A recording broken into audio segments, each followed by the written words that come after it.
All right, guys, we are going to try this again.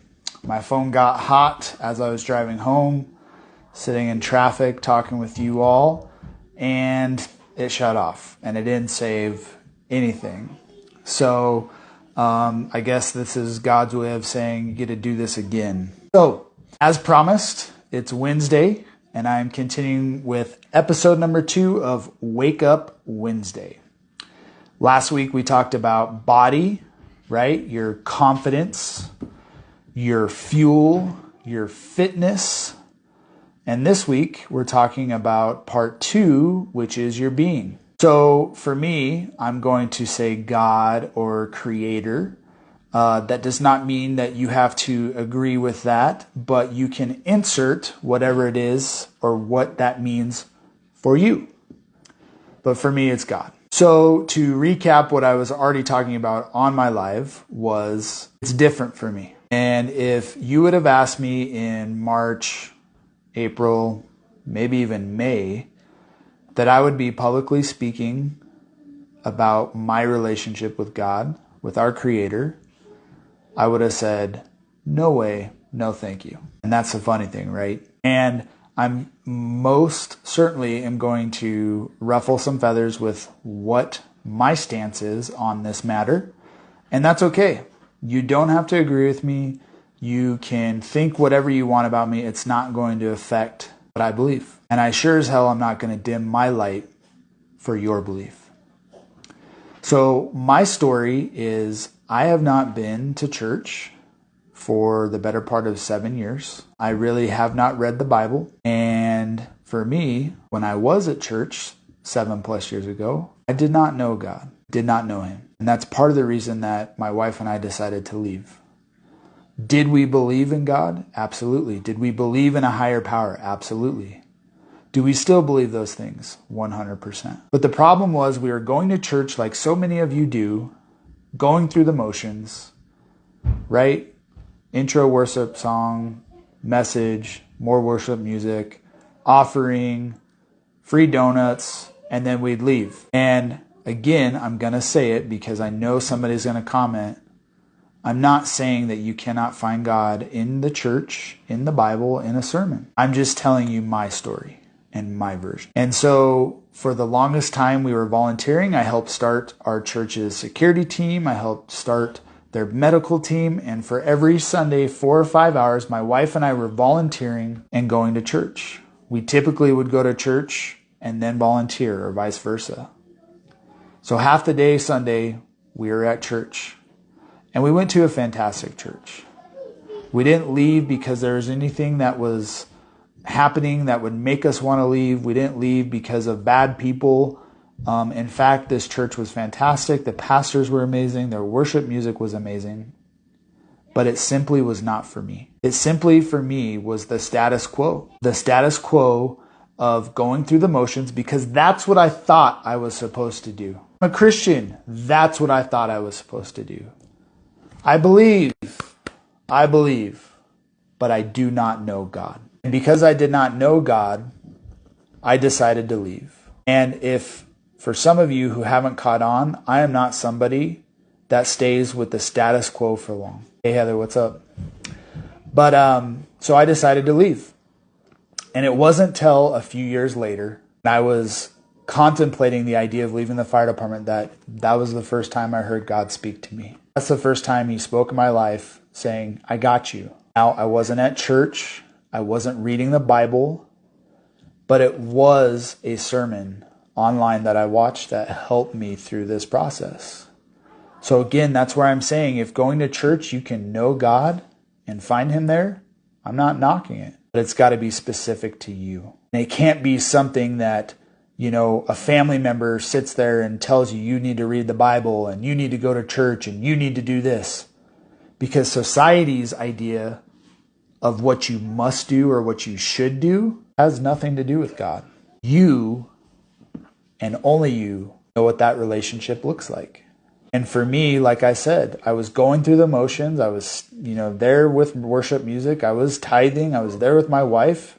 Did not feel God there. And as someone who's practiced Core 4 for multiple years, This was something I was missing. I was missing this in my life. And it's not until today or the past few months that I understand the gravity of my actions of not seeking out God. And during this time, I had multiple people say, Paul, you need to go to church, or you should go read this scripture, or whatever. And that's what I call sedated Christians, or Catholics, or whatever. Because they are people that will tell you what you should do when it comes to your being, telling you you should go read the Bible. And I knew for a long time that this was not how it was supposed to be. And it wasn't until my coach put it in a frame for me that I'm like, holy crap, that is exactly what I have been feeling and I have been missing. So when my coach told me that God existed before the Bible and God existed before religion, my mind was fucking blown. I'm like, that is exactly how I feel. That is exactly 100% how I feel. And so that's where that idea of believing and knowing God are two distinct, very separate things, very different. So I sit here today as a man who a few months ago, I was not going to speak publicly about my being, what I thought with God, my creator. It was something that I was avoiding. And it's because of that avoidance, it hurt every other area when it comes to core 4 in my life. I didn't feel my purpose. I was ignoring my calling to go lead men and to wake them the fuck up. And that's why this is called Wake Up Wednesday. That was my calling, and I kept ignoring it. And God kept coming to me saying, Paul, this is what you should do. 2 years ago, my wife and I had this conversation of I felt like I should go coach men. I didn't think I could. Didn't have the confidence within myself that I could go help awaken other men. Let me tell you, it's different now. And it's different because I leaned into my calling. I leaned into this idea of God daily as part of my core 4. So 2 months ago, God spoke to me again after a long time because I was finally ready to hear what my purpose and my calling were. So for me, I heard that voice during my morning meditation. And again, that may look something different for you, and that's okay. But for me, someone who tried to meditate multiple times and could not separate mind and body, it was difficult. So I stopped seeking it, and I paid the price. As you see, I feel God has a funny way of, he'll put it out there. He'll tell you what you need to do, and it's up to you to, follow that path or not. And if you don't, like I did, it's going to come back around until you decide to step into it like I have now. And part of this conversation in being and meditation and creator and God or whatever you call it, for me, I have a fear. And you may have heard different forms of this. I don't know where I got it. But for me, it is that day that I've been called home and I'm standing in front of God and he starts listing all these things, Here's a muscular man. Here's a man that does this. Here's a man that helped awaken others. Here's a man that, was able to do all these things in his life. And then I say, that doesn't sound like me. And then God says, you're right. That's who you were supposed to be. Those are the things you were supposed to do, but you ignored your calling. And as a man, that's one of my greatest fears. Standing before God, knowing that I've been called to do certain things and I chose not to do it. It's my greatest fear. And that's why I'm talking to you publicly, putting this out there, and I don't care who watches it. I don't care if I have family members who get upset at me because they are the epitome of sedated Christians. People that will throw Bible verse after Bible verse at you, yet their marriage sucks. Yet they treat their spouse like crap. I don't care. Because they can say and do and keep putting scripture all over, it doesn't affect me. Because God existed before the Bible and God existed before religion. And for a long time, I've thought religion is a massive business. I don't know if you guys recently saw, but the amount of money the Mormon church has is like higher than any of these Fortune 500 companies. It's insane. So to me, it's a business. It's not a place that I ever found God, that I came to know him. For me, it was in my cold plunge, knocking on the sky, as I call it. Seek, knock, ask. Seek within myself for the things that I want God to know. What's working? What's not working? What am I frustrated about? And then knocking and asking for what I want. What do I want? What do I need to do? What do I need to see? What do I need to hear and feel? And I do this in my morning cold plunge. And there's a distinct physiology behind that. It's called fight or flight. And I'm not saying you have to hop in a cold plunge to find God. That's just what happened for me. But the physiology behind hopping in a cold plunge, the fight or flight system, your body wants to tell you to get out. It wants you to remove yourself from that situation. So I was thinking about all the times that I've tried to meditate before and I couldn't do it. Hey, what's up, Cap? I couldn't do it. I was too in my head.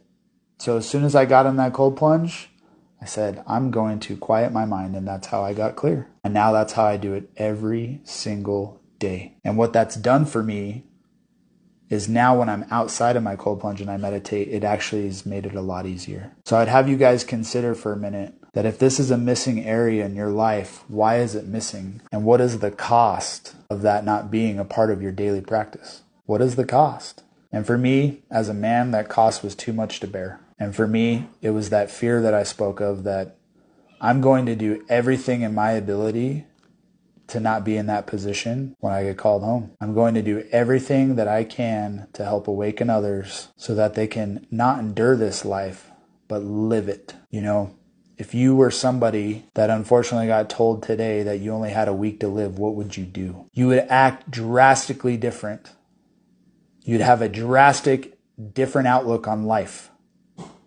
You would live it a different way. Why aren't you doing that now? Why aren't you living that way now? Because one of the very few things we all have in common is we all have an expiration date that we truly do not know. We don't. I could wake up or I could not wake up tomorrow. So that's where we need to realize we're living so simply. We're living in scarcity, and we need to flip the script, because I'm on a path that I want to help awaken others. But this idea of enslavement and prison that has been put out there, like retirement, I think we have it all wrong. I think we have the idea of how to know our creators all wrong. And I've been putting this out there publicly for a couple weeks now. I put something out there about building my kingdom and all this stuff, and a lesson from the stack that God told me, and I got some criticism. And like I said, I don't really read the Bible, but I know that in the Bible it says, the kingdom of heaven is within. And what would it mean as a coach, if I was coaching other men,